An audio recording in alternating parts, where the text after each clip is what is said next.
Political happenings in the country. We shall dissect that issue. That is the upcoming meeting of the Jubilee Party, the parliamentary group meeting. Far from that, we shall take a look at the latest woes of Moses Wetangula. Now, let's take this story to just ease us into that discussion. Police on Saturday tear-gassed Luya leader holding a consultative meeting at the home of Malava legislator Malulu Injendi. This coming only a day after they tear-gassed Bungoma Senator Moses Wetangula during his homecoming, accusing him of contravening the COVID-19 regulations. And as Murimi Mwangi now reports, the leaders say they will reconvene and the meeting, accusing police of having double standards. From early morning, there were already signs of a chaotic day ahead, as police blocked roads leading to the home of Malava legislator Malulu Injendi, who was due to host Luya leaders in support of Bungoma Senator Moses Wetangula after the recent flopped attempt to oust him as Ford Kenya party leader. Still using alternative routes, the leaders drawn from Ford Kenya, ANC and Jubilee found their way to Malulu's home. Tukula lunch pamoja, mimi kama mjumbe. But before long, all hell broke loose. As police moved in to disperse the gathering, accusing the leaders of failure to adhere to COVID-19 guidelines. As long as they are maintaining 1.5 meters social distance, they are allowed to sit here. How many are you in your police stations? But it was everyone for himself when police finally unleashed tear gas to defuse the gathering. Kuna wale watu walikuwa wanatusaidia kupika chakula kidogo na nini, amepigiwa tear gas, huyo mtoto amelia mpaka nikamhurumia. Wamempebea kule nyuma, wamempeleka hospitali, nafikiria ataenda kutibiwa mahali fulani. Lakini hiyo kwa boma ya mtu, mimi sijaona tangu nilikuwa nasoma hii maneno ikiwa South Africa. Lakini sijaona kwa Kenya hii boma ya mtu wakitupia tear gas. Hiyo ni serikali. Ni serikali yetu, mimi ni mwana Jubilee na serikali sisi tuliunda, bas choices have consequences. Choices have consequences. Someone said, so here we are. This was Wetangula's second dose of tear gas after police on Friday disrupted his homecoming, accusing him of holding illegal roadside rallies in contravention of the COVID-19 related social distancing directive. ANC leader Musalia Mudavadi now condemning the police action. Kwani wakati hawa jamaa wengine, gavana wa Oparanya, gavana wa Ngamati, Eugene Wamalwa, gavana wa Jamong, wakati hawa walikuwa wakitembea na wakikusanya watu, kwani hii COVID ilikuwa imekwisha? Tusiwe na sheria mara mbili. Sheria ya wale wanaruhusiwa kuvunja masharti ya wizara ya Ministry of Health. The leaders insist they will hold another meeting accusing the police of double standards, as another Western faction led by Devolution Cabinet Secretary Eugene Wamalwa and Kakamega Governor Wycliffe Oparanya recently held meetings uninterrupted. Murimi Mwangi, KTN News.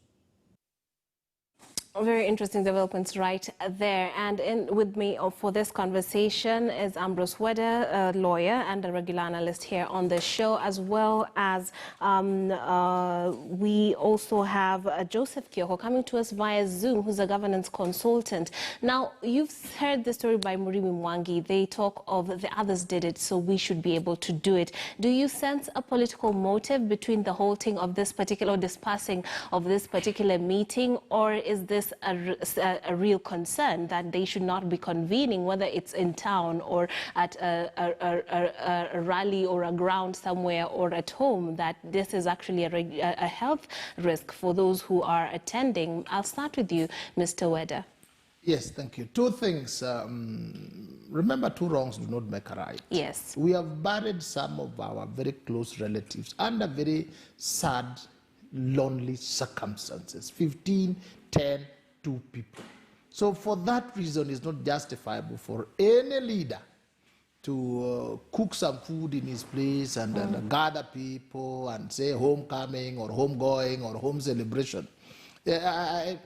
Sorry, this time I think the police should have also walked around with what I call nyaunyo, because the ordinary mwananchi respects the leader. So it is our leaders to lead us to safety, not to use us as pawns. The mere fact that Honorable Eugene Wamalwa's side held meetings. That was also a mistake. Yes. But you do not repeat that mistake now in a more disorganized way, home environment where disorganized cooking is taking place, and then you are having a roadside shows, and then you say the others did it. That is wrong for a senior lawyer, senior senator like Honorable Moses Wetangula. The other leaders also should not do things. My classmate, Honorable Eugene Wamalwa, it is good to politically jostle. But remember, God also holds this country. The whole spectrum, I know, is political. So Honorable Wetangula was trying to hold a meeting when now he's outside government. But he's competing with people who are inside government talking. He was competing. So he was shown the difference. Those two actions were wrong. The meetings were wrong.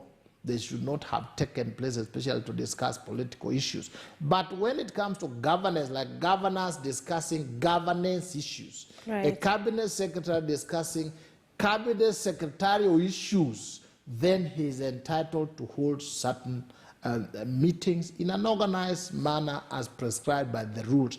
But what they are doing is politicking, and as they politic, they endanger our lives. Right. Now, that one, they also endanger the lives of the police. If I was the police, I would have gone there also with my tear gas and with Nyaunyo, so that you don't get Mwanainchi, the child they're talking about. You go near those MPs who are talking, and then you tell them, this is wrong, my brother. Eat that tear gas. Because they endanger our lives. Right. Imagine even me, if the president was to call me today and say, you can't, out of courtesy, you have to go. You have to be there. But you know your life is being endangered, especially if it's playing politics. So that is wrong. Right. And Mr. Kyoko, the obvious health risk aside, what politics do you think is at play as such meetings get dispersed while the others, as they say, are allowed? There's a double standard, they say. What is the politics? Is it justified? And of course, why are politicians so eager to be having rallies right now and meetings right now? What is making it so urgent that they would also contravene certain rules and regulations? I think it is important to say that, one, the Constitution is not suspended.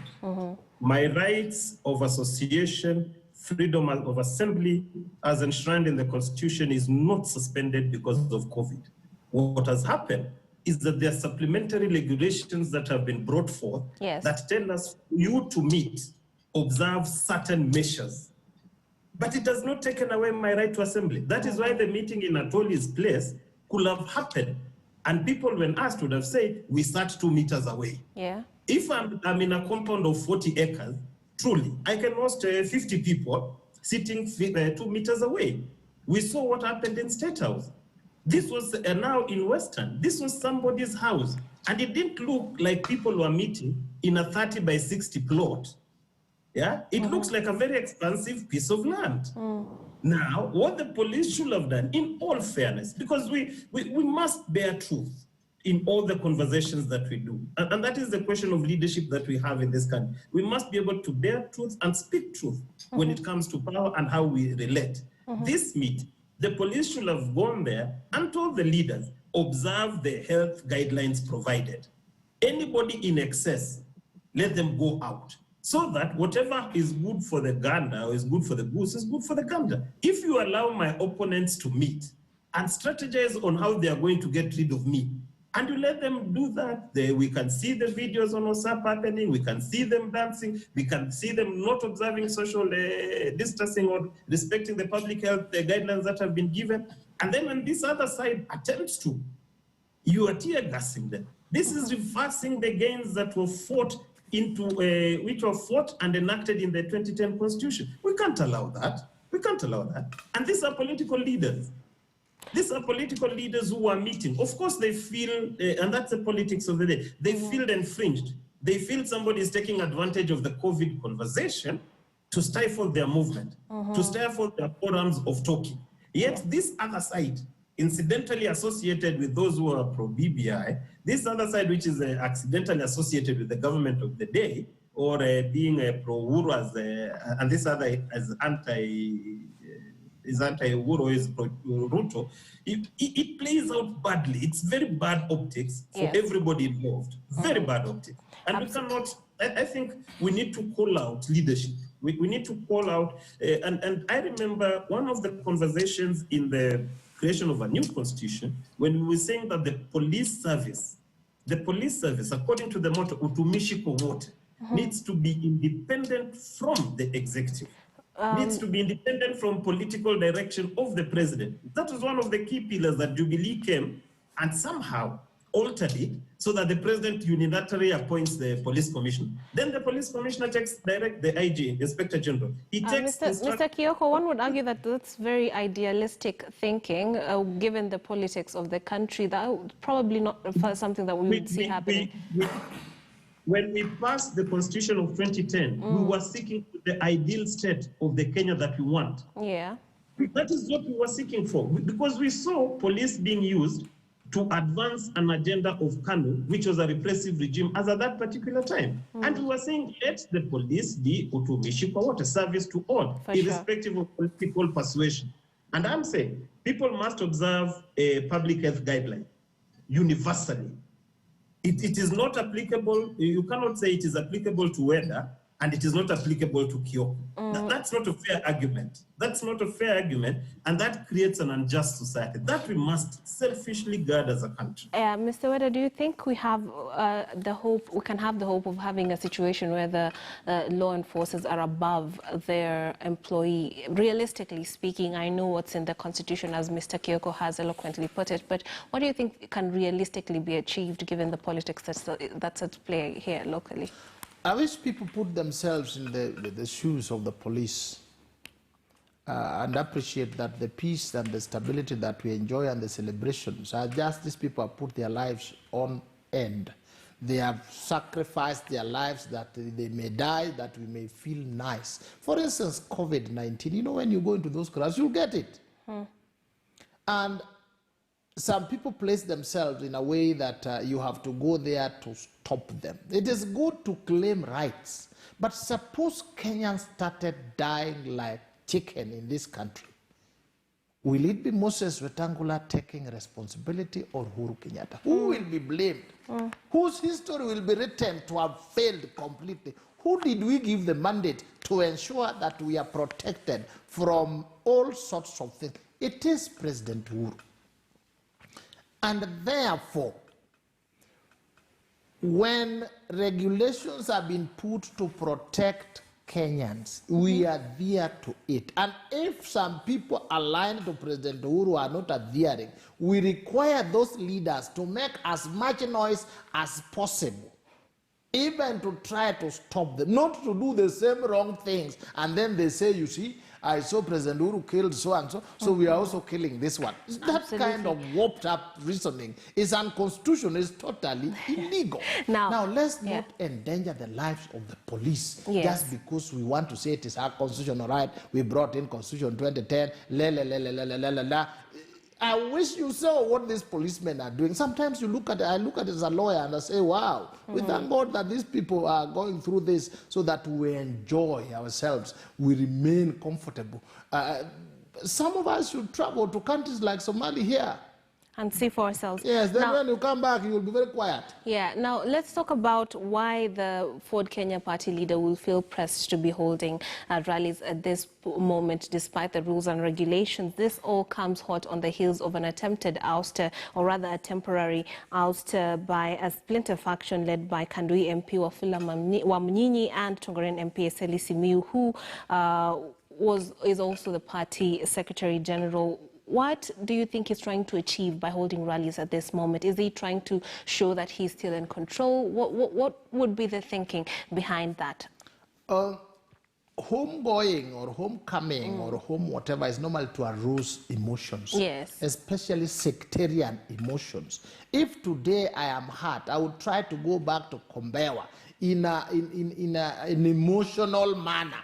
then they come and then they sympathize with me, how I'm suffering, how I'm what and what, and then you tell them how President Uhuru is finishing my party, and what, and you know those people will not dare tell you, look, you are weak. How comes President Uhuru is not destabilizing ODM? Right. You needed to have grown so that if they joke, you sweep them. How comes it's not destabilizing Wiper? Because the party has grown. Go back to Nairobi, expand the party, and grow it. Yeah. Instead of coming to us and cooking some cheap meat, then now we come and you cry tears to us. I remember when I was young, you'd go out playing with your age mates.